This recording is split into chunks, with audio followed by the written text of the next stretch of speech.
My husband threw divorce papers at me and said, "You have 36 hours to move out. My new girlfriend owns everything here now. You leave with nothing." He said it loud enough for the neighbors to hear, just to shame me. I only smiled. Because when she stepped inside that house, she learned a truth that changed everything. 36 hours. That's how long my husband gave me to pack up 7 years of marriage and disappear from what he called his girlfriend's house. I'm Eliza Hartwell, and I was standing on my own front porch on a Thursday afternoon when Grant decided to make a public spectacle of throwing me out. He held divorce papers like they were a trophy, his voice loud enough for half the neighborhood to hear every word. "You leave with nothing, Eliza. Lydia owns everything here now." The neighbors were watching. Mrs. Patterson with her terrier, the Hoffmans mid-grocery unload, 2 kids on skateboards who'd stopped to witness the drama. Grant wanted an audience. He wanted them all to see me humiliated, defeated, broken. Before we continue, I want to thank you for being here to witness this journey of justice. If you believe that truth and documentation matter when facing betrayal, please consider subscribing. It's free and helps us reach more people who need these stories. Now let's see how this unfolds. But here's what Grant didn't know. While he'd been busy planning his grand exit with his 26-year-old personal trainer, I'd been planning something too. While he thought he was playing chess, I'd been studying the entire board. "When exactly did Lydia purchase this property?" I asked, my voice cutting through his performance. I must have missed that transaction. His confidence flickered. Just slightly. Just enough. Because the house he was throwing me out of, the home he claimed his girlfriend owned, it belonged to a trust he didn't know existed. And when Lydia stepped inside expecting to claim her prize, she was about to learn a truth that would destroy everything she'd built. I had 36 hours before she moved in. 36 hours to execute the plan I'd been preparing for 8 weeks. But to understand how I got here, standing on my own porch while my husband publicly discarded me like trash, you need to understand what the past 7 years looked like. You need to understand the life I thought I was building before I discovered it was all constructed on lies. Grant and I met at a networking event 9 years ago. He worked in wealth management, managing investment portfolios for clients who trusted him with their retirement funds and their children's college savings. I was a corporate contracts attorney, the person companies called when they needed someone to find the trapdoors hidden in seemingly straightforward agreements. We bonded over our shared understanding of financial structures and risk assessment. He made me laugh with stories about demanding clients. I impressed him with tales of contract negotiations that saved companies millions. Our wedding was elegant but not extravagant.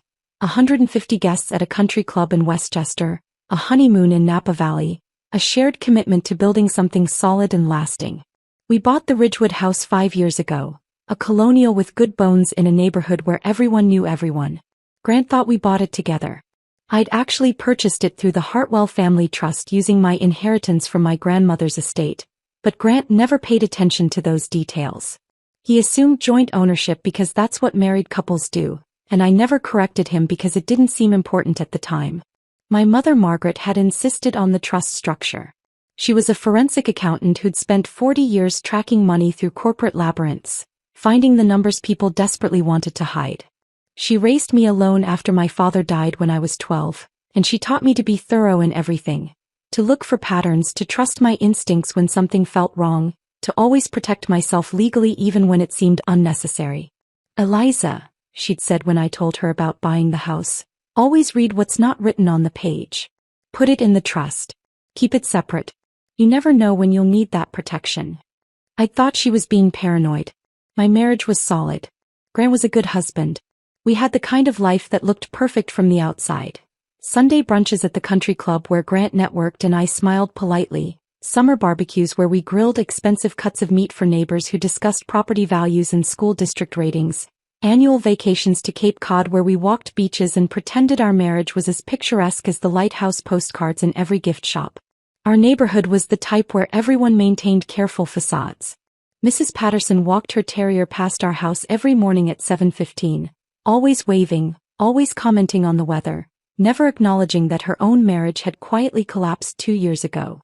The Hoffmans hosted block parties where children ran through sprinklers and adults drank wine from plastic cups while discussing local politics, carefully avoiding mention of their son's recent arrest for drug possession.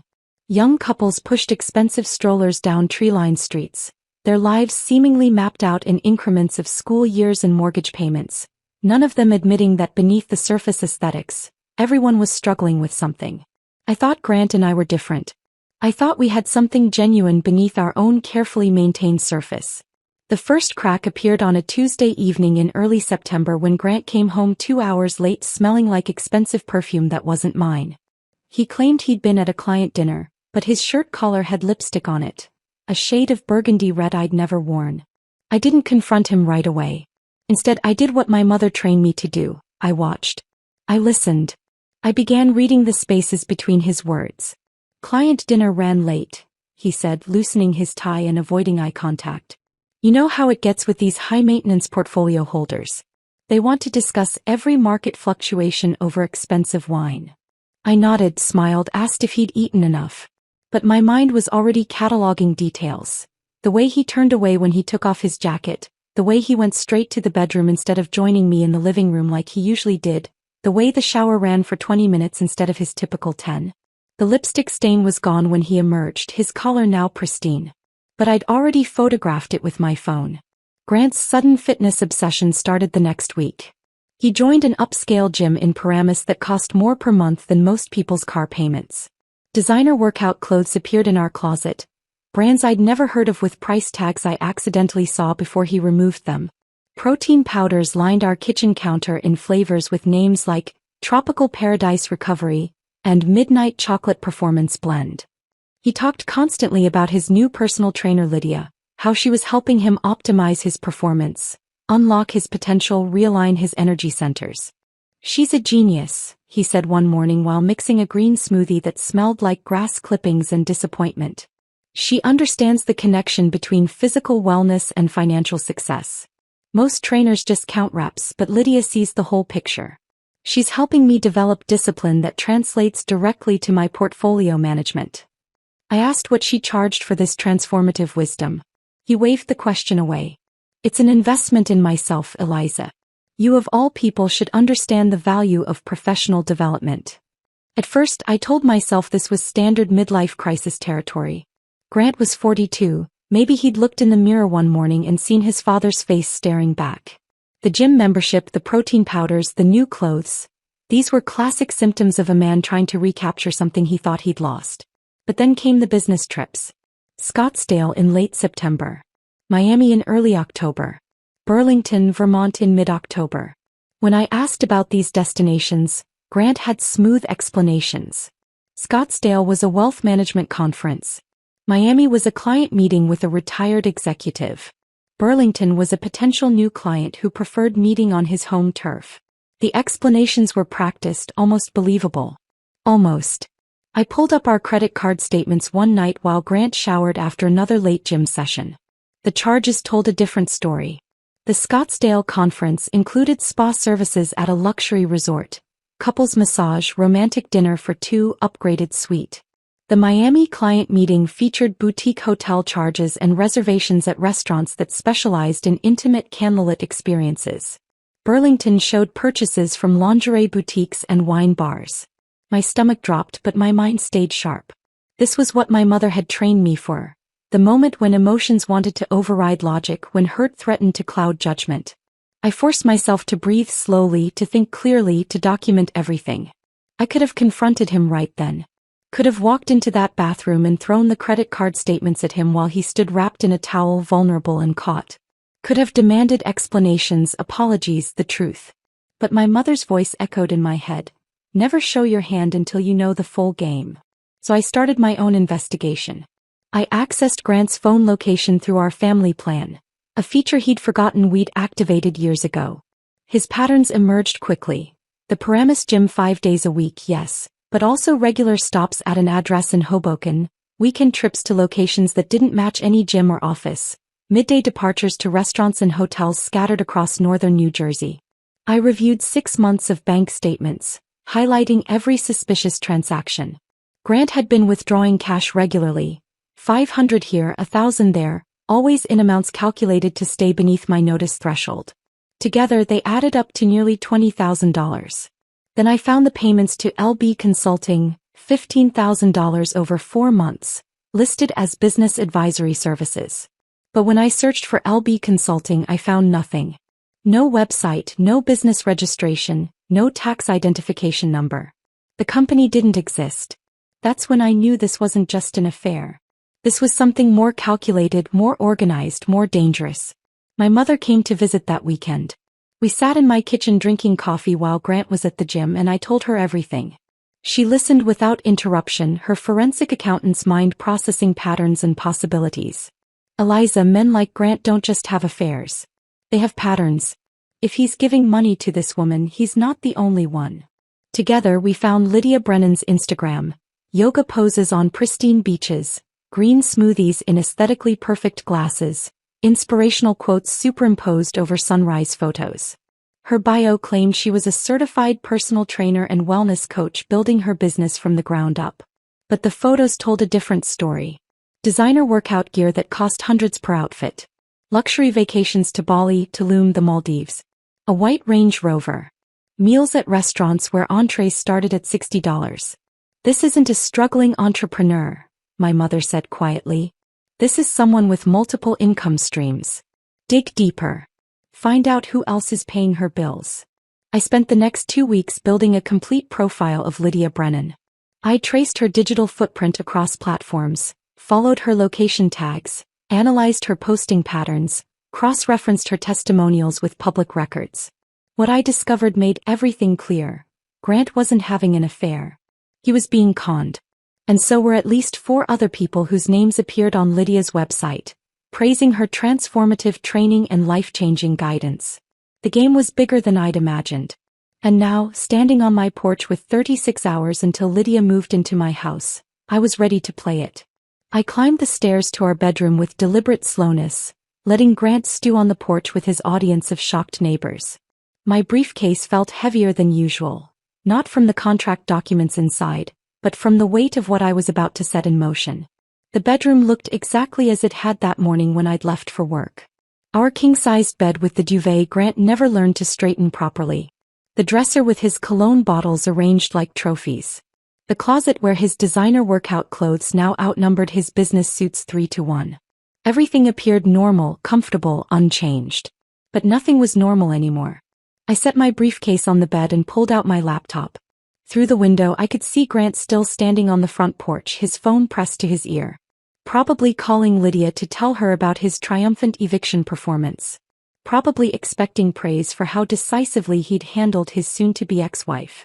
The thought made my jaw tighten. My phone buzzed. A text from my mother. Is it happening today? I typed back, he just threw divorce papers at me on the front porch. Told the whole neighborhood I have 36 hours to leave Lydia's house. 3 dots appeared immediately, then, perfect. Execute the plan. I'm proud of you. I opened my laptop and pulled up the email I drafted 3 days ago. The subject line read, regarding Lydia Brennan's private training services. 4 email addresses sat in the recipient field. Rebecca Winters, Sarah Blackwood, Jennifer Ashford, and Marcus Chin.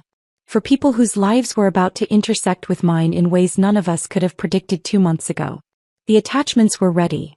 Financial records showing Lydia's payment patterns from multiple sources, screenshots of her text conversations with each person that I'd obtained through less than conventional means, location data proving she was rotating between all 5 targets on a fixed schedule, and a timeline document that laid out her entire operation in color-coded detail. I reread the email body one final time.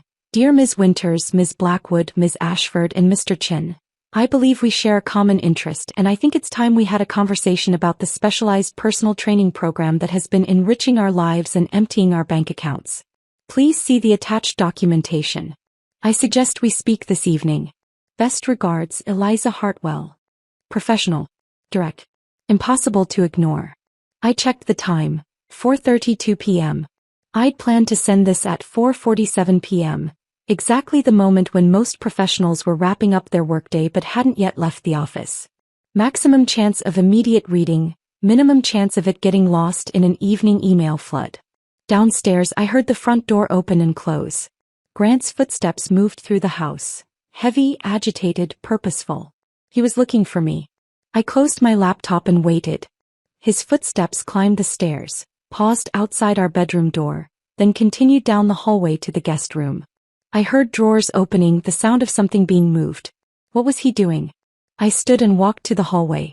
The guest room door was open and Grant was pulling suitcases down from the closet shelf. My suitcases, the matching set his parents had given us as a wedding gift. "I'm helping you get started," he said without looking at me.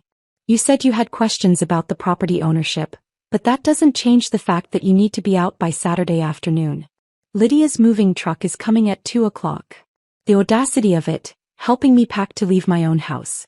I leaned against the door frame and watched him pile suitcases in the hallway. "That's thoughtful of you, Grant. Though I'm curious about something." He finally looked at me, his expression wary. "What?" "These business consulting fees you've been paying to LB Consulting. $15,000 over 4 months. Can you explain what services you received for that investment?" His face went carefully blank, the expression he used with difficult clients when he was buying time to formulate an answer. "That's business development. Portfolio expansion strategies. It's complicated. I'm a contracts attorney, Grant. I understand complicated. What I don't understand is why a business consulting firm has no website, no business registration, no tax identification number, and no professional presence anywhere online. Lydia operates under a different business model," he said, his voice taking on a defensive edge. "Not everyone needs a traditional corporate structure to provide value." "Lydia." I let the name hang in the air between us. "So LB Consulting is Lydia Brennan. Your personal trainer is also your business consultant." "She's more than a personal trainer." Grant's voice rose slightly. "She's a wellness coach, a life strategist, a con artist." The words landed like a slap. Grant's face flushed red, his hands clenching into fists at his sides. "You're jealous," he said, his voice shaking with anger.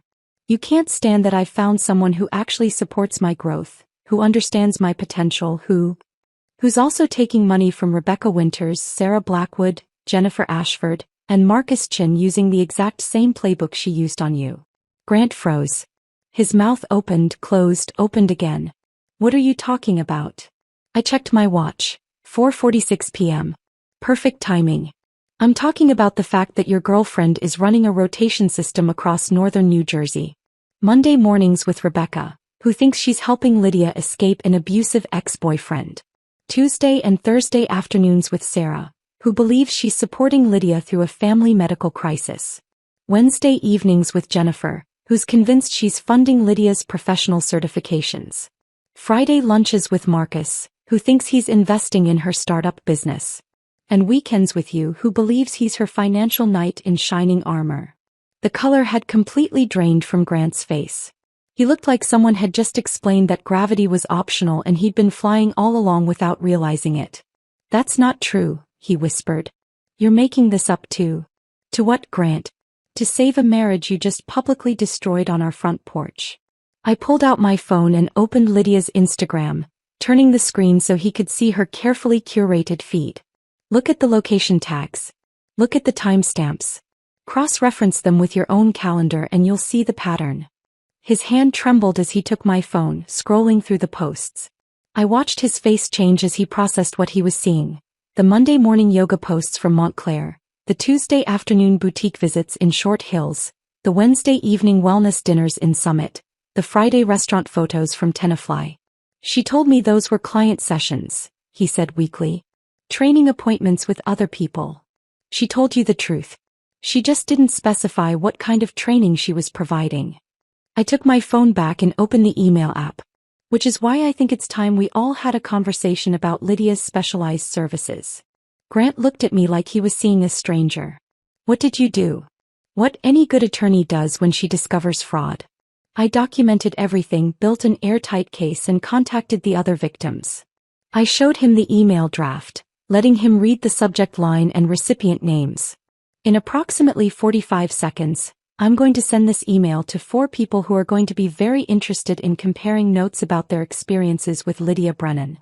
"Eliza, wait." "Wait." I looked at him with something between pity and contempt.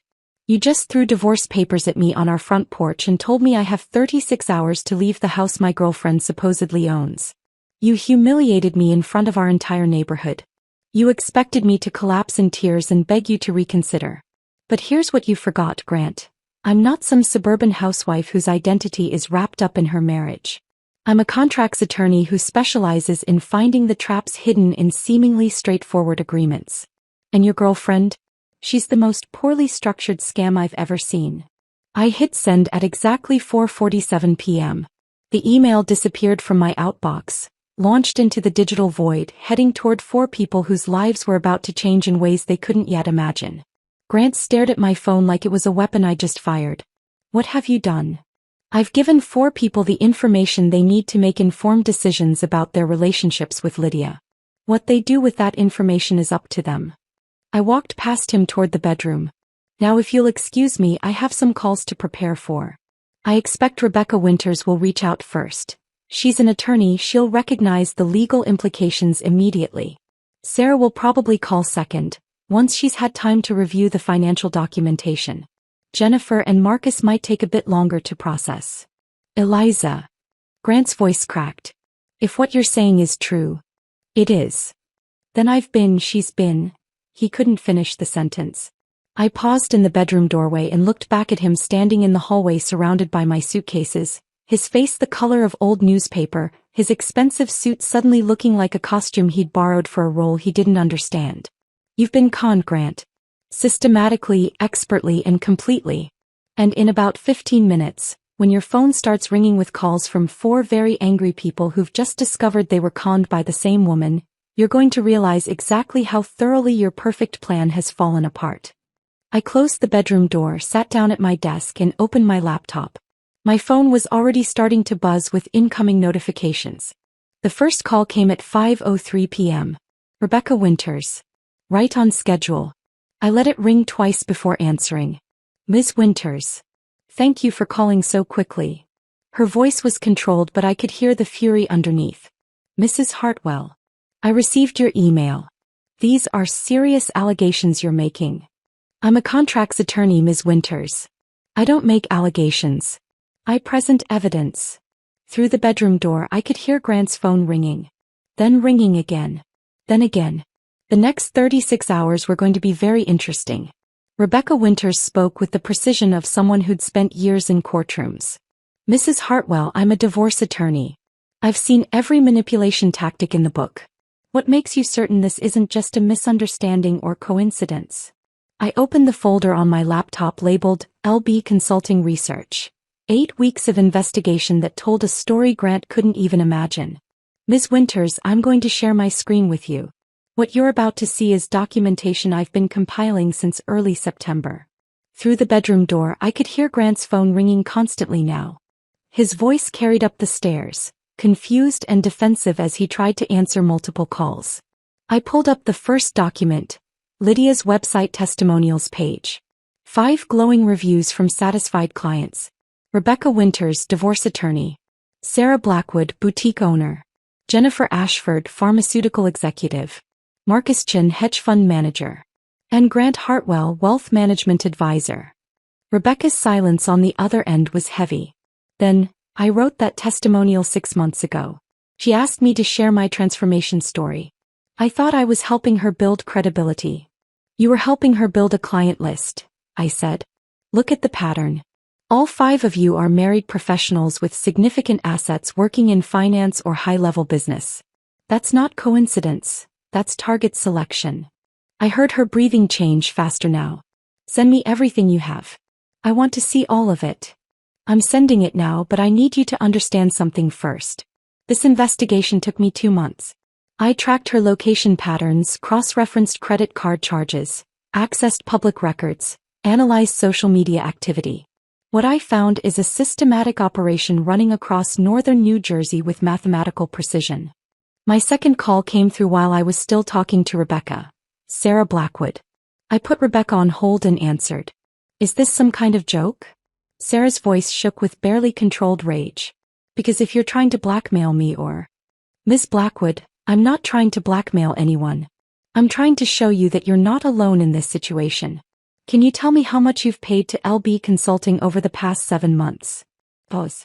That's private business information. Approximately $8,000. Payments described as business development consulting, correct. I pulled up Sarah's financial records, the ones I'd obtained through business registry public filings. Except LB Consulting isn't registered as a legitimate business entity. It's a shell name Lydia uses to collect payments that look professional on credit card statements. How do you know about my payments? Sarah's voice had shifted from angry to wary. Because I'm married to someone who's been paying the same non-existent company. And so have 3 other people. We're all funding different pieces of the same lifestyle. I spent the next 40 minutes walking Sarah and Rebecca through the evidence I'd compiled. The location tracking that showed Lydia's rotation schedule. Monday mornings in Montclair for Rebecca, Tuesday and Thursday afternoons in Short Hills for Sarah, Wednesday evenings in Summit for Jennifer, Friday lunches in Tenafly for Marcus, weekends in Ridgewood for Grant. She posts on Instagram from each location, I explained, pulling up screenshots. Monday morning yoga poses geotagged near Montclair with captions about starting the week with intention. The timestamps match perfectly with Rebecca's credit card charges. I pulled those from public court records in your divorce cases, Ms. Winters. Tuesday and Thursday posts from Short Hills showing her outside boutiques, talking about supporting local businesses. Sarah, your business credit card shows regular LB consulting payments on those exact dates. Sarah's voice came through tight with realization. She told me those were other client training sessions. She said she had a full schedule to build her business. She wasn't lying, I said. She just didn't specify what kind of business she was running. My phone buzzed with an incoming call from Jennifer Ashford. I added her to the conference line. Jennifer's voice was clinical, controlled. The tone of someone used to managing pharmaceutical crises. Mrs. Hartwell, I've reviewed the documentation you sent. These are serious allegations that require serious evidence. What's your source for the financial information? Public records, credit card statements obtained through legal channels, business registry filings, and location data from social media posts cross-referenced with known addresses. I pulled up the spreadsheet my mother had helped me create. I'm a corporate contracts attorney, Dr. Ashford. I know how to build a case that holds up under scrutiny. You mentioned wellness retreat expenses that I supposedly covered. How did you access that information? Through your pharmaceutical company's public financial disclosures. Professional development reimbursements are listed in quarterly reports. The dates match perfectly with Lydia's Instagram posts from Miami and Scottsdale. Trips she claimed were certification programs but were actually luxury vacations. I heard Jennifer's sharp intake of breath. I approved those reimbursements because she showed me certification program brochures. She needed advanced training in pharmaceutical-grade nutrition planning. Did you verify those programs existed? Silence. That's what I thought, I said softly. She's very good at showing just enough documentation to make the lie believable. Marcus Chin joined the call at 5:47 p.m., his hedge fund manager's voice carrying the kind of controlled tension that comes from managing billions in volatile markets. Someone better explain why I'm on a conference call with 4 strangers discussing my personal training sessions. Mr. Chin, we're not strangers, Rebecca said, her attorney's voice cutting through. We're all marks in the same con. And Mrs. Hartwell has documentation that proves it. I walked Marcus through the same evidence, watching the pieces click together for him the way they had for the others. The startup investment he'd made in Lydia's wellness business. Money that went straight into high-yield savings accounts I'd traced through public financial disclosures. The Friday lunch dates he thought were private mentorship sessions. Actually scheduled appointments in a rotation system. She told me I was the only person who understood her vision, Marcus said quietly. She said everyone else just saw her as a trainer, but I saw her as an entrepreneur. She told Grant he was the only person who understood her spiritual journey, I replied. She told Rebecca that she'd never felt safer with anyone. She told Sarah they were going to build an empire together. She told Jennifer that their connection was transforming her understanding of wellness. She customized the con for each target. By 6:15 p.m., I had all 4 of them on the line, processing the reality that they'd been systematically deceived by the same woman. How did you figure this out? Rebecca asked. Most people don't have the resources or skills to conduct this kind of investigation. My mother is a forensic accountant, I said. She taught me to follow money trails and look for patterns. When I found the LB consulting payments and couldn't locate any legitimate business registration, I knew something was wrong. The testimonials on Lydia's website gave me the other names. Everything else was just methodical research. Research, Sarah repeated. You make it sound simple. It wasn't simple. It took 8 weeks of tracking location data, analyzing social media patterns, accessing public records and cross-referencing financial information. But once I saw the pattern, it was impossible to unsee. My mother had helped with the deepest digging, tracking down Lydia's real address in Bloomfield, not the Hoboken apartment Rebecca was paying rent on. That Hoboken apartment was Lydia's actual living space, funded by one Mark while she claimed it was her private training studio. The white Range Rover was registered in Lydia's name but insured through Sarah's business. The wellness retreats were real trips, just not for the certification programs she'd claimed. She's built an entire lifestyle on our money, Jennifer said, her clinical tone cracking slightly. And we've been helping her do it. The most damaging evidence was sitting in a separate folder on my desktop. Screenshots of text conversations Lydia had saved to a backup cloud account. I'd found them through a reverse lookup service after discovering she'd used the same email address across multiple accounts under slight name variations. There's something else you need to see, I said carefully. Lydia kept records of your conversations with her. Screenshots, probably as insurance or leverage. What kind of conversations? Marcus asked, his voice sharp. I pulled up the files. Conversations where Grant discusses divorcing me and giving her everything. Messages where you talk about leaving your wife once your kids graduate, Mr. Chin. Texts from Dr. Ashford about creating a pharmaceutical crisis at work to justify spending more time with Lydia. Plans from Ms. Blackwood about running a wellness empire together. And critically, detailed discussions with Ms. Winters about how to structure divorce proceedings to maximize asset extraction. The silence on the line was absolute. She wasn't just conning us, Rebecca said finally. She was collecting ammunition. Exactly. She has enough material to destroy 5 marriages, 5 careers, 5 reputations. She's been building leverage the entire time. Through the bedroom door I heard Grant's footsteps on the stairs. Heavy, defeated. His phone had finally stopped ringing. So what do we do now? Sarah asked. I looked at the clock. 6:33 p.m. 30 hours and 27 minutes until Lydia's moving truck arrived at my house. Now, I said, we coordinate. Coordinate how? Sarah asked, her voice still carrying the shock of discovering she'd been manipulated for 7 months. I pulled up a blank document on my screen, fingers already moving across the keyboard. We need to approach this systematically. Each of you has different expertise, different resources, different angles of attack. If we work together, we can build a case that Lydia can't escape from. Rebecca's attorney mind was already shifting gears. What are you proposing exactly? A coordinated response. Legal action, financial investigation, regulatory complaints, social media documentation. Everything happening simultaneously so she can't plug one leak while another keeps flowing. Through my bedroom door, I heard Grant's footsteps descending the stairs. He was leaving, probably to call Lydia and warn her that something had gone wrong. Let him. By the time she understood what was happening, it would be too late to stop it.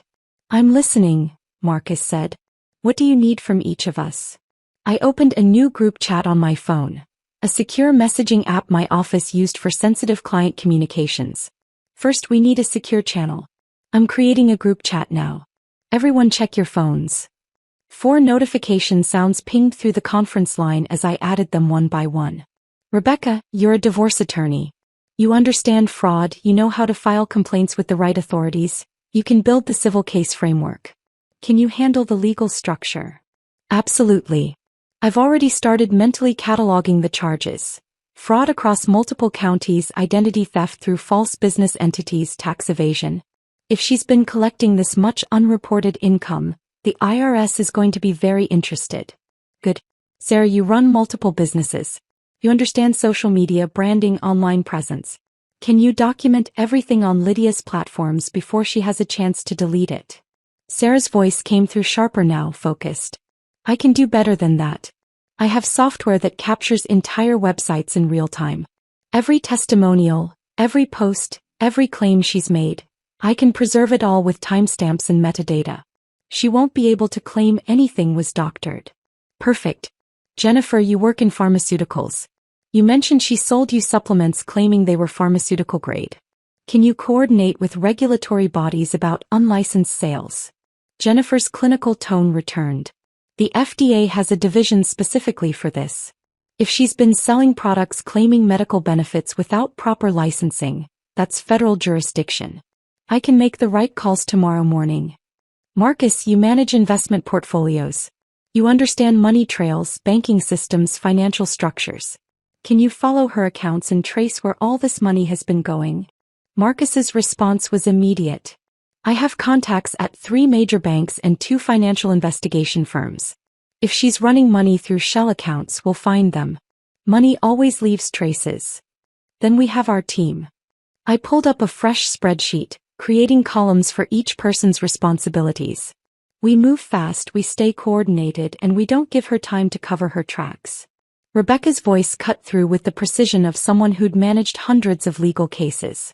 We need to establish rules of engagement. Complete transparency. Anything we discover gets shared immediately with the group. No solo moves that might compromise someone else's angle. And we document everything with the assumption it might end up in court. Agreed, I said, typing notes into the group chat.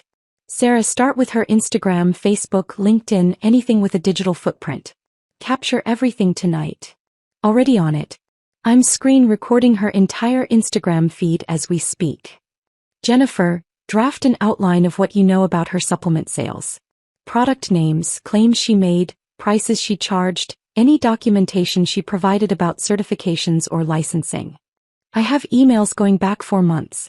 I'll compile them into a single file with summaries.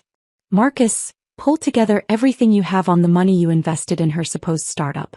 Bank transfers, wire receipts, any business plans or financial projections she showed you. I'll have it ready within an hour. Rebecca, start drafting the legal framework. What agencies need to be contacted, what forms need to be filed, what timeline we're looking at for official complaints. On it. Though I should warn you, once we file official complaints, this becomes public record. Everyone's involvement will be documented. I heard the weight of that statement settle over the call. These were successful professionals with reputations to protect, careers that could be damaged by association with a fraud scandal. I understand that's a risk, I said carefully. But consider the alternative. If we don't stop her, she continues this operation. She finds new targets. More people lose money, more families get destroyed. We have the power to end this, but only if we're willing to accept some short-term embarrassment for long-term justice. Marcus spoke first. I'm in. My marriage is already damaged. My wife is going to find out eventually. Better she hears it from me while we're taking action than discovers it later when more harm has been done. Sarah followed. My business can weather this. I'd rather be known as someone who caught a con artist than someone who got played and did nothing about it. Jennifer's voice was steady. The pharmaceutical industry has strict ethics standards. Coming forward about this demonstrates integrity, not weakness. I'm prepared to accept the consequences. Rebecca's response carried the weight of someone who'd seen countless cases. As an attorney, I should have known better. But that's exactly why I need to be part of stopping this. If I can be fooled, anyone can. This isn't about protecting my ego, it's about preventing future victims. My bedroom door opened.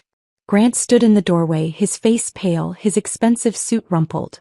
He looked like someone who'd aged 10 years in 2 hours. Eliza, we need to talk, he said quietly. I held up one finger, signaling him to wait. Ladies and gentlemen, I need to pause for a moment. Keep working on your respective tasks. I'll check the group chat in 30 minutes with updates. Understood, Rebecca said. We'll coordinate through the chat. I ended the conference call and looked at Grant. He walked into the room and sat on the edge of our bed, his hands clasped between his knees. I called Lydia, he said. His voice was hollow, defeated. She's not answering. I've left 6 messages. I texted her. Nothing. She knows something's wrong, I said, turning my chair to face him. She's probably trying to figure out how much damage has been done and what her exit strategy looks like. Grant looked up at me, and for the first time since this started, I saw genuine fear in his eyes. Is it all true? Everything you told those people? The other clients, the rotation schedule, the fake business entity. Every word. I have 8 weeks of documentation to prove it. He put his head in his hands. I thought she loved me. I thought we were building a future together. I felt something twist in my chest. Not sympathy exactly, but a recognition of the pain that comes from discovering you've been systematically deceived. I'd felt it myself when I first confirmed Grant's affair. The difference was that I'd channeled that pain into investigation instead of collapse. She didn't love you, Grant. She was working you. The same way she worked Rebecca, Sarah, Jennifer, and Marcus. You were a target selected for specific characteristics. Married, financially comfortable, professionally successful, emotionally vulnerable. How was I emotionally vulnerable? His voice rose defensively. You're 42 years old, working in an industry where youth and vitality signal success. Your clients are getting younger while you're getting older. You've been worried about relevance, about staying competitive, about proving you still have what it takes. Lydia saw that vulnerability and exploited it. Grant's phone buzzed. He grabbed it desperately, but his face fell when he checked the screen. Just my managing partner. Wants to schedule a meeting tomorrow morning to discuss client concerns. Your clients are already hearing about this? Word travels fast in our industry. One of Rebecca's clients is also one of my clients. He called my managing partner asking if it was true that I was involved in some kind of fraud scheme. My phone buzzed with notifications from the group chat. Sarah had already captured Lydia's entire social media presence and uploaded it to a secure cloud folder. Jennifer had drafted a preliminary complaint to the FDA about unlicensed pharmaceutical sales. Marcus had traced 3 bank accounts linked to Lydia's name variations. Rebecca had outlined complaints for the State Attorney General's office and the Consumer Fraud Division. We'd been coordinating for less than an hour and already had enough documentation to bury Lydia's operation. What happens now? Grant asked quietly. I looked at him sitting on our bed, his perfect life crumbling around him, his girlfriend revealed as a con artist, his career hanging by a thread. Part of me felt vindicated. Part of me felt sad. Mostly I felt tired. Now we finish what we started. Rebecca files complaints tomorrow morning. Jennifer contacts the FDA. Sarah preserves all the digital evidence. Marcus traces every dollar. And I coordinate everything to make sure Lydia faces consequences for what she's done. And me? His voice cracked. What happens to me? That depends on you, Grant. You can cooperate with our investigation, provide whatever information you have, and possibly mitigate some of the damage to your reputation. Or you can continue trying to protect Lydia and go down with her ship. Your choice. He stared at me for a long moment. You really planned all of this. I documented a crime. I contacted the other victims. I coordinated a response. That's not planning revenge, that's pursuing justice. My phone buzzed again. Rebecca, State Attorney General's office opens at 8 a.m. I'll be there when the doors unlock. We're doing this. Grant stood up slowly, his movements heavy with defeat. I never meant to hurt you, Eliza. But you did. You humiliated me on our front porch. You tried to throw me out of my own house. You planned to give everything to a woman who was using you for money. I turned back to my laptop. The difference between us is that when I got hurt, I did something about it. He walked to the door, paused, looked back. For what it's worth, I'm sorry. Save your apologies for when you're explaining this to your clients. He left, closing the door behind him. I returned to my laptop and opened the group chat. Everyone's still here? I typed.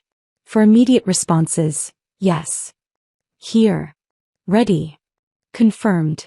Then let's finish building this case. We have 29 hours until Lydia's moving truck arrives at my house. I want to make sure when she gets here, she's greeted by something very different from what she expected. The group chat exploded with activity over the next 3 hours. At 7:15 p.m., Sarah sent a screenshot with a message that made my chest tighten. Just confirmed 2 additional victims in Bergen County. Found them through mutual connections on Lydia's Facebook. Same pattern. Married professionals, significant assets paying for private wellness coaching. Reaching out to them now. 7 victims. Not 5. 7. Jennifer's message came at 7:22 p.m. Spoke with a contact at the FDA. Her supplement operation is completely unlicensed. She's been selling products with pharmaceutical claims. weight loss, hormone regulation, immune system enhancement, without any certification. That's federal jurisdiction. They're opening a file. Marcus at 7:30 p.m. Traced funds through 3 shell companies registered in Delaware. She's been moving money systematically to avoid detection. This isn't amateur hour. Someone taught her how to structure this. Possibly a previous victim who worked in finance. I'm digging deeper. Rebecca at 7:35 p.m. Filing preliminary complaints with State Attorney General tomorrow morning at 8 a.m. Also contacted the IRS Fraud Division. With 7 victims and unreported income exceeding $200,000 over 3 years, this is serious tax evasion. $200,000. I stared at that number trying to process the scale of what Lydia had built. This wasn't just a personal trainer having affairs with clients. This was an organized criminal operation running across multiple counties, possibly multiple states. I stood and walked to the bedroom window looking down at our quiet street. The Hoffman's house was dark except for the flicker of a television in their living room. Mrs. Patterson's porch light cast long shadows across her front yard. Everything looked normal, peaceful, unchanged. But inside this house, inside this room, I was coordinating the dismantling of someone's entire life. My phone buzzed.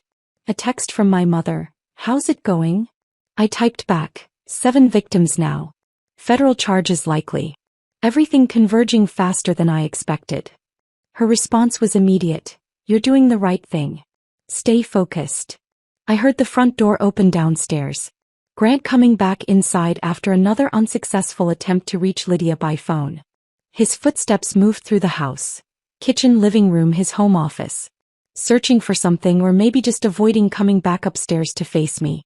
At 7:45 p.m., Sarah sent another update.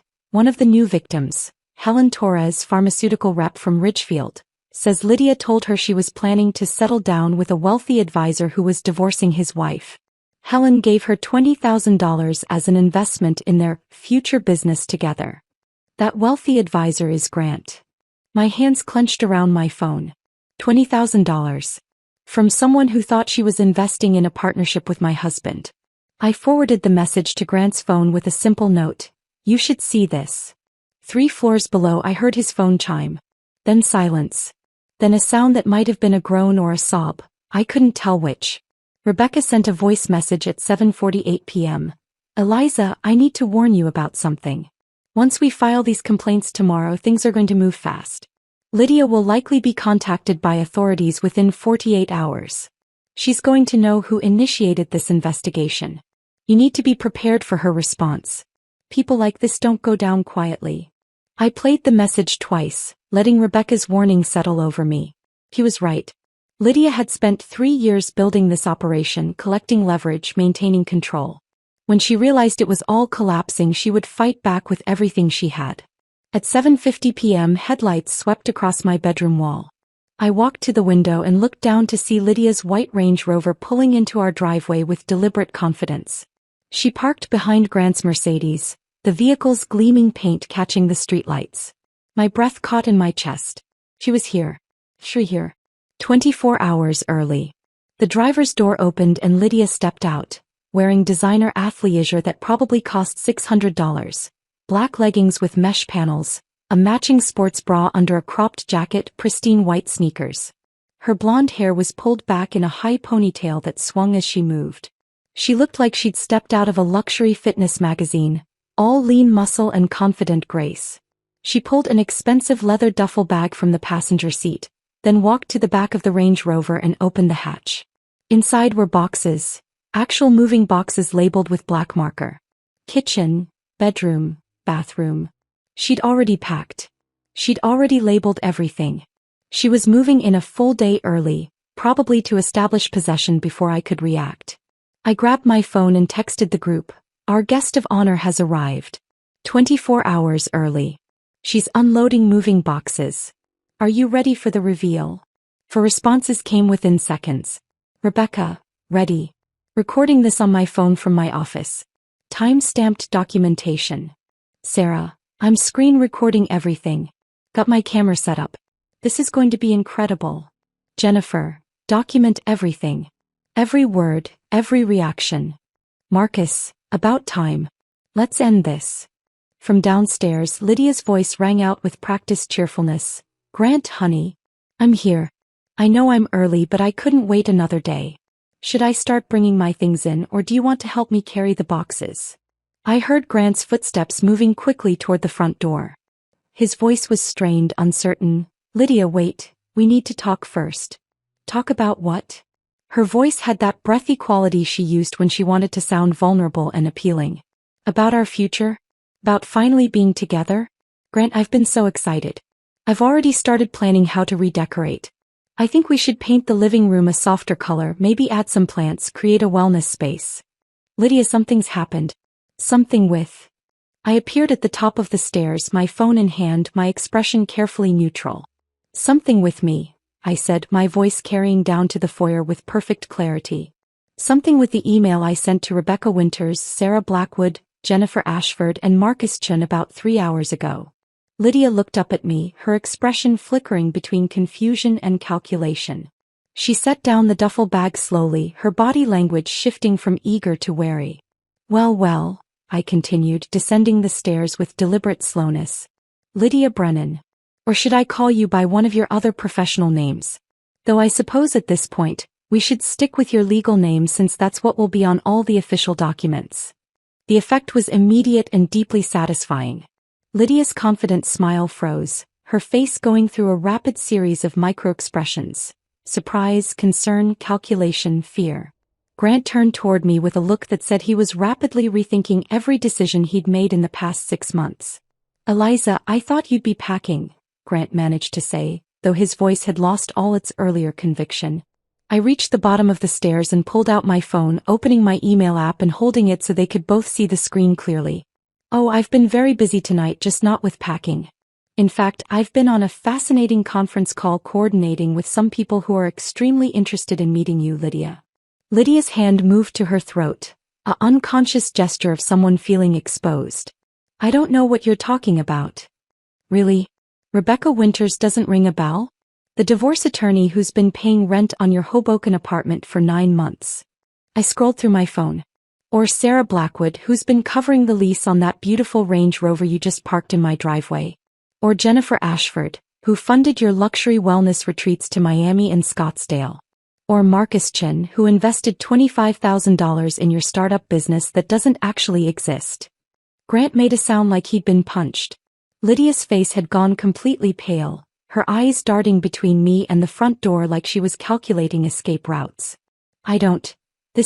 "You're confused," Lydia stammered, but her practiced composure was cracking like ice under pressure.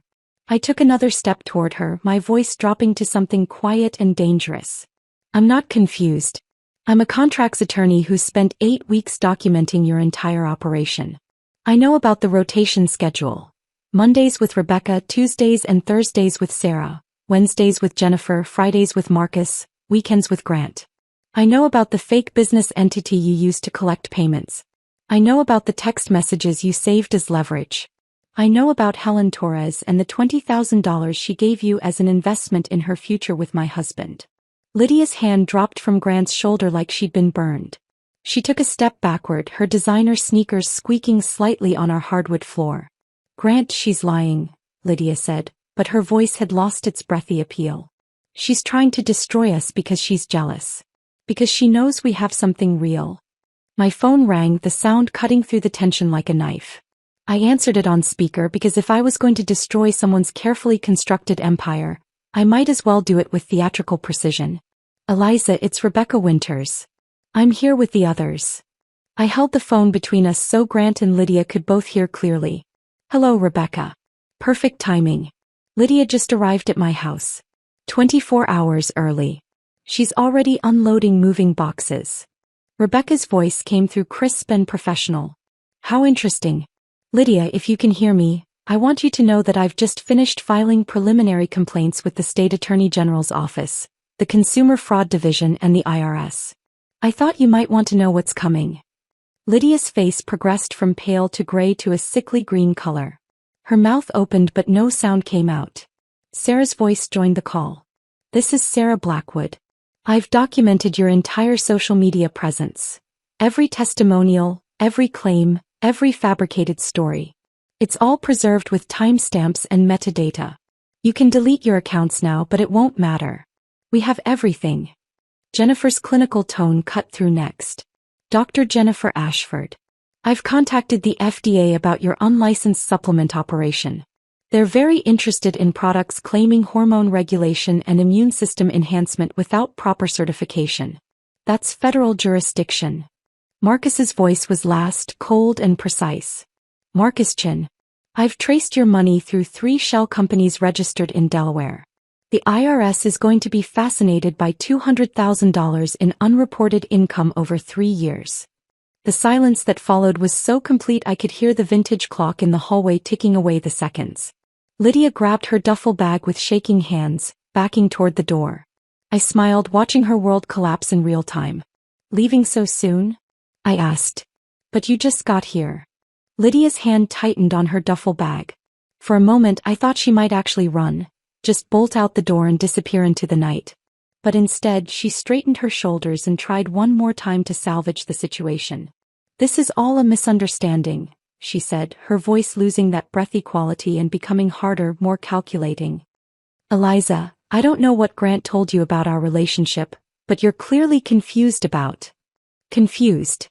I stepped closer, my phone still in my hand with the property records clearly visible on the screen. Let me clear up any confusion. Rebecca has been paying $9,000 over 9 months for what you told her was rent on your private training studio. That studio is actually your Hoboken apartment, the one you live in. She thought she was helping you maintain a professional space. She was actually paying your rent. Lydia's jaw clenched. That's not. Sarah has been covering a $450 monthly lease on the Range Rover you drove here tonight. For 7 months. That's $3,150. You told her it was a joint business investment, that you'd be using the vehicle to transport equipment and travel to client locations for your expanding wellness empire. I could see the calculation happening behind Lydia's eyes. She was trying to figure out how much I actually knew, whether she could still talk her way out of this. Jennifer funded 6 trips over 8 months. Miami, Scottsdale, Sedona, Tulum, Santa Fe and Costa Rica. Total cost, approximately $18,000. You told her they were advanced certification programs in pharmaceutical nutrition. They were luxury vacations. Grant had gone completely silent, his face the color of old newspaper. He stood frozen in the middle of our foyer like someone who'd just watched their entire understanding of reality collapse. Marcus invested $25,000 in your startup wellness business. You showed him a business plan, financial projections, market analysis. None of it was real. The money went into savings accounts you've been building for 3 years. And Grant, I turned to look at my husband, paid $15,000 to LB Consulting for business advisory services. Except LB Consulting doesn't exist as a registered business entity. That money funded your day-to-day expenses. Groceries, utilities, shopping, entertainment. He thought he was helping you build an empire. He was paying your bills. Lydia's face had gone from pale to flushed, anger replacing panic. You have no right to. To what? To investigate fraud? To contact other victims? To document a criminal enterprise? I held up my phone. I have every right. I'm a victim too, Lydia. You've been sleeping with my husband, taking his money and planning to move into my house. That gives me every right.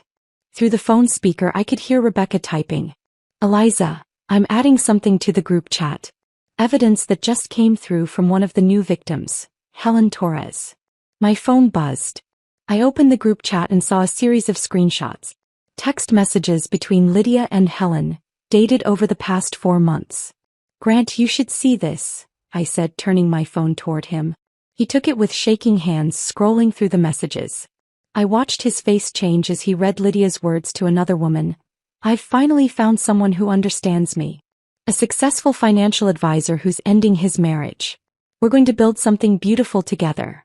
A wellness empire that combines his business expertise with my coaching. He's giving me everything, his house, his support, his future. I just need a little help getting established first. Grant's voice was barely a whisper. You told her I was giving you my house. Our house, Lydia corrected automatically, then seemed to realize her mistake. I mean the house you said we'd live in together. The house I never owned, Grant said, his voice hollow. The house that belongs to Eliza's family trust.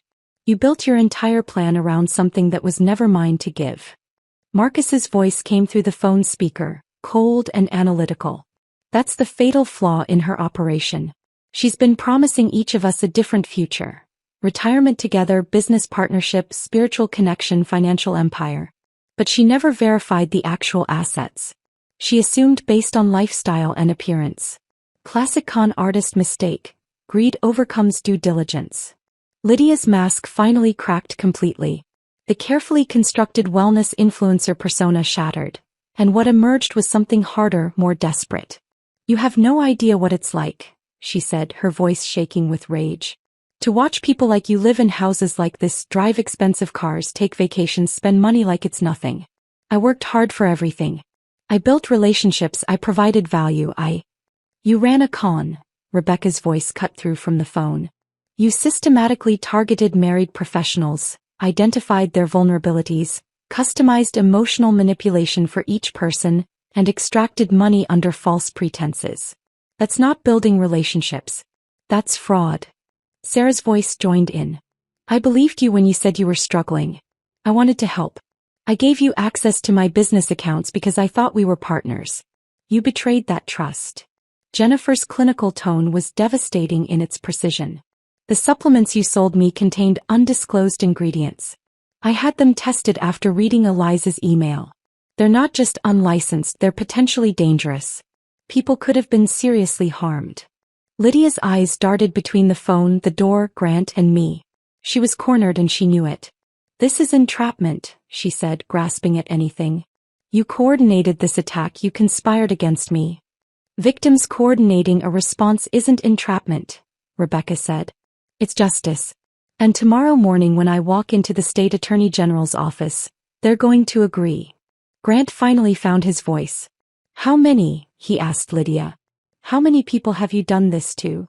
Lydia's silence was answer enough. We've identified 7 confirmed victims in the past 3 years, Marcus said through the speaker. But based on the financial patterns I'm seeing, I suspect there are more.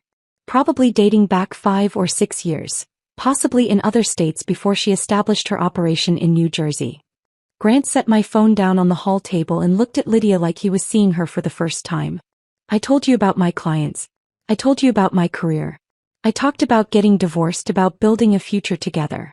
And you were working me the entire time. Grant, you don't understand.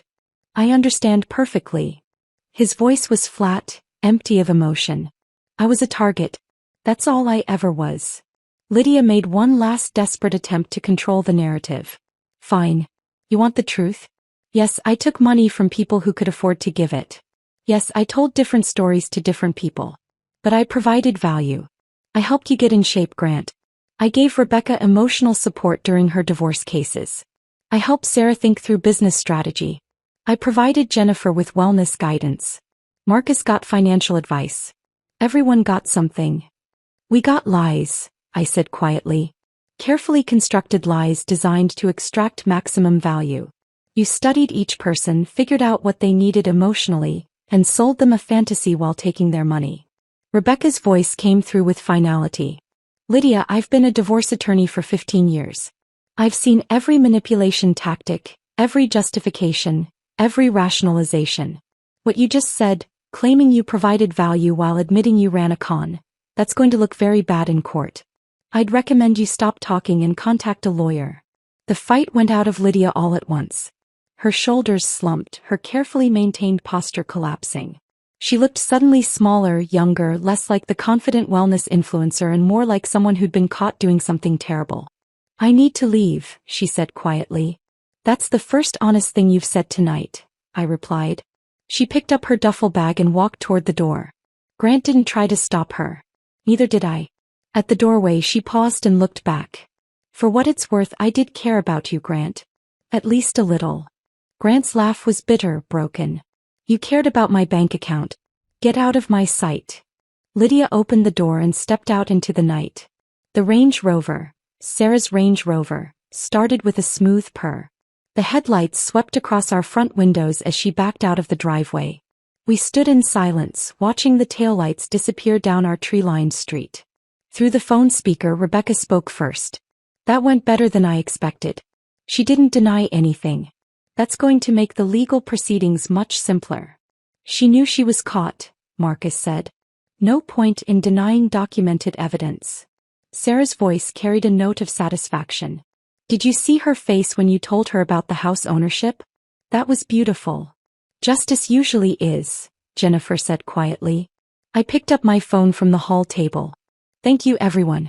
For believing me, for coordinating so quickly, for being willing to come forward. This wouldn't have worked without all of you. We should thank you, Rebecca said. You connected the dots. You brought us together. You gave us the power to stop her. What happens now? Sarah asked. I looked at Grant, standing in our foyer surrounded by the wreckage of his carefully planned future. Now we finish what we started. Rebecca files her complaints tomorrow. The rest of us provide documentation. And we let the legal system do what it's designed to do. Agreed, Marcus said. I'll have my financial documentation ready by morning. Same, Jennifer confirmed. I'll continue monitoring her social media in case she tries to delete evidence, Sarah added. We said our goodbyes and ended the call. I set my phone down and looked at Grant. 7 years, he said finally. 7 years of marriage. And it took you 8 weeks to destroy everything. I didn't destroy anything, Grant. You did that yourself when you chose her over me. I just made sure there were consequences. He nodded slowly, seeming to age before my eyes. What happens to us now? I thought about the divorce papers he'd thrown at me on the front porch that afternoon. About the public humiliation he'd intended for me. About the house he'd tried to give away that was never his to offer. Now, I said quietly, you find somewhere else to sleep tonight. Because this house, my house, isn't your home anymore. Grant didn't move.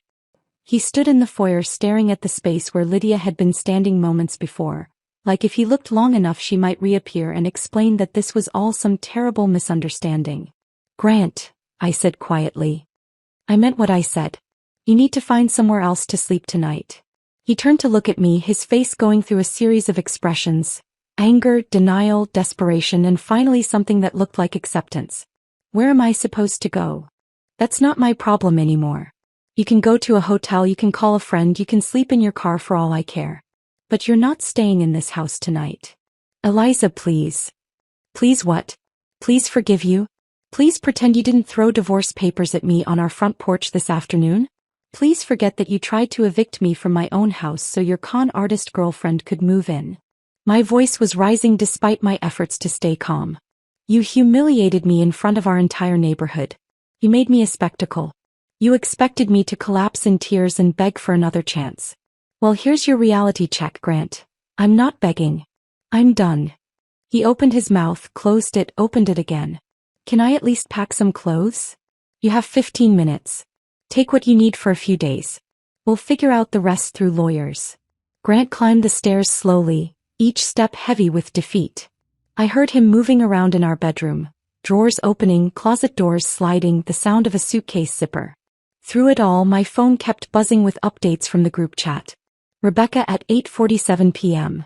Just got confirmation from the State Attorney General's office. They're opening a formal investigation first thing Monday morning. This is moving faster than I expected. Sarah at 8:52 p.m. Found Lydia's backup Instagram account under a slight name variation. She's been using it to recruit new targets. Screenshots captured and saved. This woman was planning to expand her operation. Jennifer at 9:03 p.m. FDA investigators want to interview all of us about the supplements. They're treating this as a public health concern. Apparently one of the ingredients she was using is banned in the U.S. Marcus at 9:15 p.m.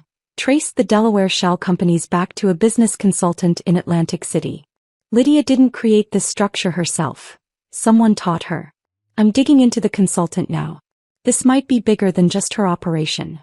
I poured another glass of wine and sat at the kitchen table, watching the investigation expand in real time through my phone screen. What had started as my private discovery of my husband's affair had transformed into something much larger. A coordinated takedown of a criminal enterprise that had been operating for years. My mother called at 9:23 p.m. I answered immediately. How did it go? She asked without preamble. Lydia showed up 24 hours early with moving boxes. We confronted her with all 4 victims on speakerphone. She tried to deny it, then tried to justify it, then fell apart completely. She left about an hour ago. And Grant, packing a suitcase upstairs. I told him to leave tonight. There was a pause on the line. How are you holding up? I looked around my kitchen. My kitchen in my house, that Grant had tried to give away to a woman who'd been using him for money. Honestly, I'm exhausted, but also relieved.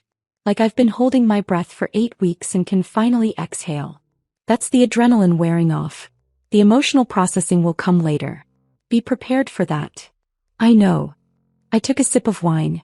Mom, thank you for teaching me to look for patterns, to document everything, to stay calm when emotions wanted to take over. None of this would have worked without those skills. You did the hard part, Eliza. I just gave you the tools. What you built with them, that was all you. Grant came downstairs carrying a large suitcase and a garment bag. He set them by the front door and stood there awkwardly, like he was waiting for permission to leave his own home.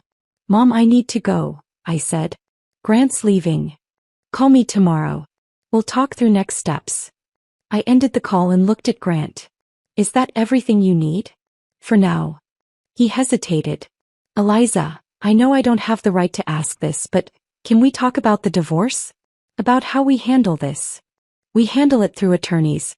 Rebecca Winters gave me a referral to a colleague who specializes in divorce cases involving financial misconduct. I'm calling her Monday morning. Financial misconduct? You're going to claim you paid $15,000 to a fake business entity using marital funds to support your affair partner. That's textbook financial misconduct, Grant. Your attorney will explain the implications. His face crumpled. I never meant for any of this to happen. But it did happen. You chose Lydia over me. You chose to believe her lies over the reality of our marriage. You chose to humiliate me publicly instead of having an honest conversation. Those were your choices, Grant. Now you get to live with the consequences. He picked up his suitcase and garment bag. Where do we go from here? You go to wherever you're staying tonight. I stay here in my house. Our attorneys communicate about asset division and divorce terms. And we both try to salvage whatever pieces of our lives are still intact. Grant walked to the door, opened it, paused. For what it's worth, I am sorry. I was an idiot. I let myself get played because I wanted to believe someone saw something special in me. She did see something special in you, Grant. She saw a target with accessible funds and emotional vulnerabilities. That's what con artists do. They find people who want to be seen as special and they sell them that fantasy. He nodded slowly, stepped through the doorway and walked to his Mercedes. I watched him load his suitcase into the trunk, watched him sit in the driver's seat for a long moment before starting the engine, watched the taillights disappear down our street. Then I closed the door, locked it, and stood alone in my foyer. The house was quiet. No Grant on work calls in his office. No television sounds from the living room. No shower running upstairs. Just silence and the faint hum of the refrigerator and the ticking of the hallway clock.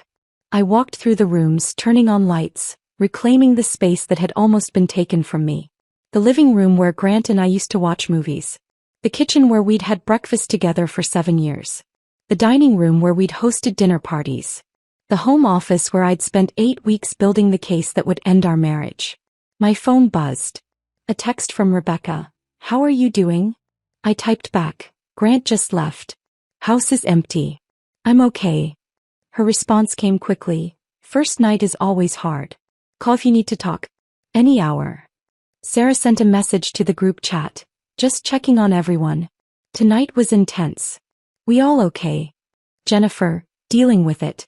My husband wants to know everything. Difficult conversation ahead. Marcus, my wife kicked me out. Staying at my brother's place. Can't say I blame her. Rebecca, sleeping in my guest room tonight. My husband needs space to process. We'll figure it out. 4 marriages damaged or destroyed. 7 victims total, probably more we hadn't identified yet. Years of lies and manipulation finally brought into the light. I sent a message to the group. Thank you all for your courage tonight. For being willing to come forward, to confront her, to demand accountability.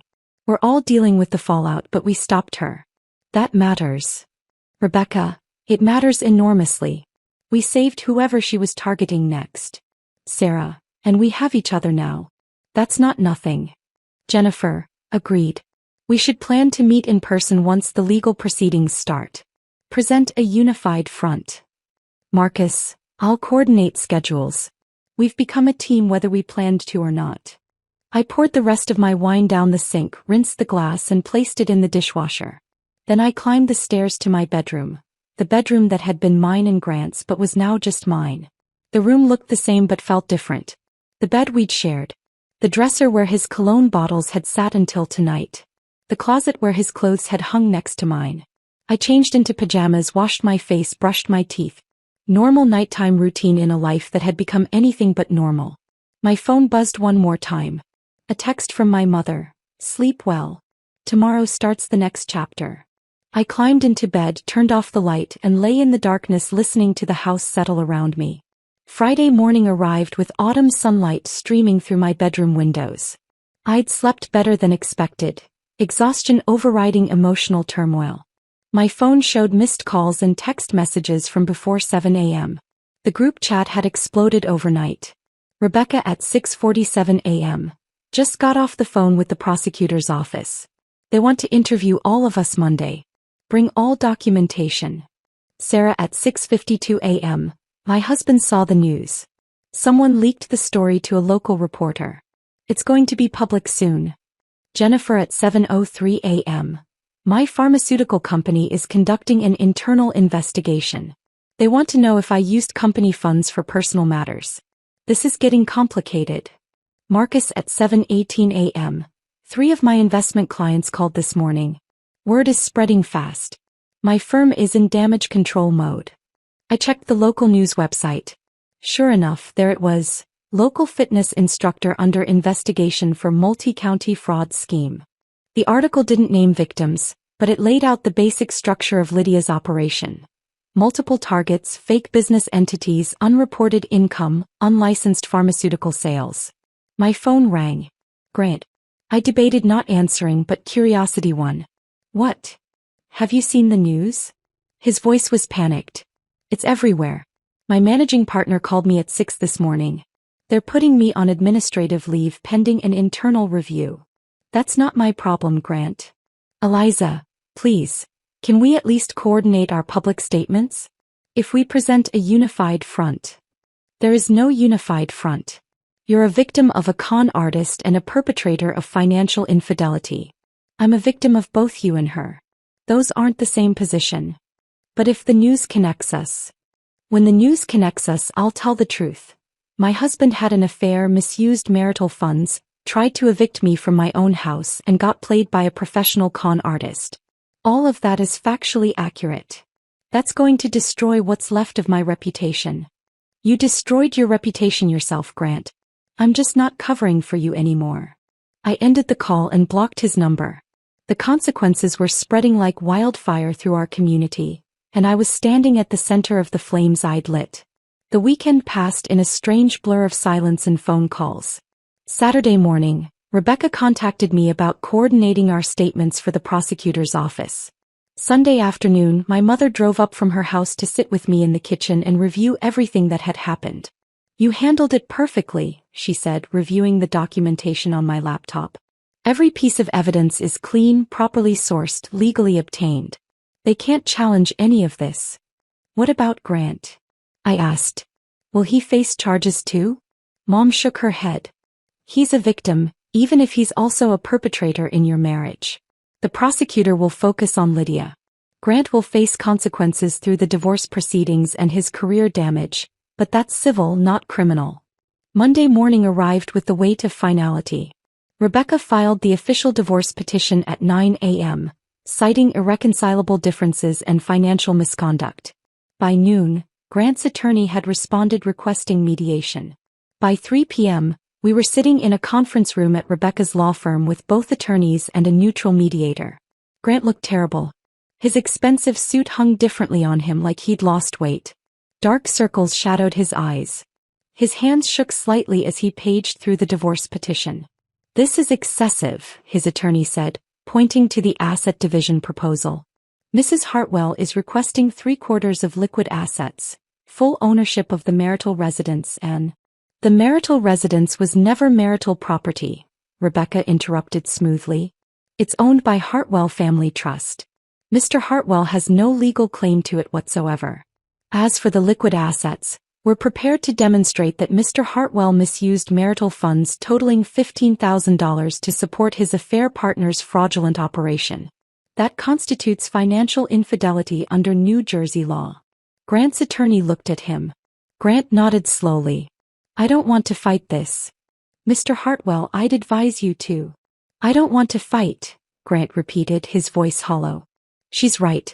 About all of it. I made terrible choices. I destroyed our marriage. I got played by a con artist. I don't have the energy or the moral standing to argue for a better settlement.